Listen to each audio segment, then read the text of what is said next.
you do have the ability to change lanes. It can be easier in some aspects. It can be really, really hard in some aspects, but ultimately it's how much you're willing to commit to changing that path is what it comes down to. But what I want you to understand with this point right here is that there is more than one path for you.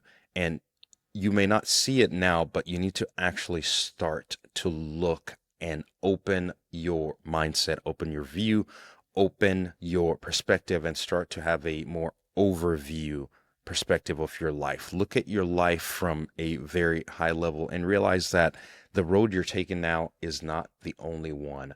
There is multiple paths to getting to the thing that you want to get to, or accomplishing your goals, or just living a life that is more fulfilling with meaningful and purpose. Not only are you actually living on someone else's timeline and someone else's path, the other thing is that you don't just compare yourself to other people.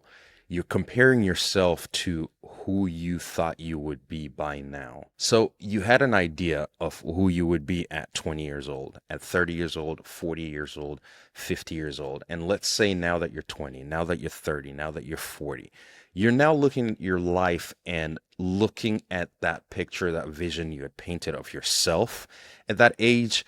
And you probably are realizing that there's some things that you haven't accomplished yet, or maybe the majority of the things that you wished to have accomplished by that age, you haven't even accomplished or gotten to, or you're not that person yet. And you hold yourself to that. You hold yourself to that, and that can cause a lot of problems in your life because every day you're not there. You're not at that person that who you perceived should have been you at that age.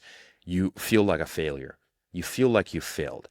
I have not accomplished all of these things that I thought the 20-year-old me should have accomplished. Therefore, I failed. I haven't accomplished all of these things that a 30-year-old me, 40-year-old me, 50-year-old me should have accomplished by now.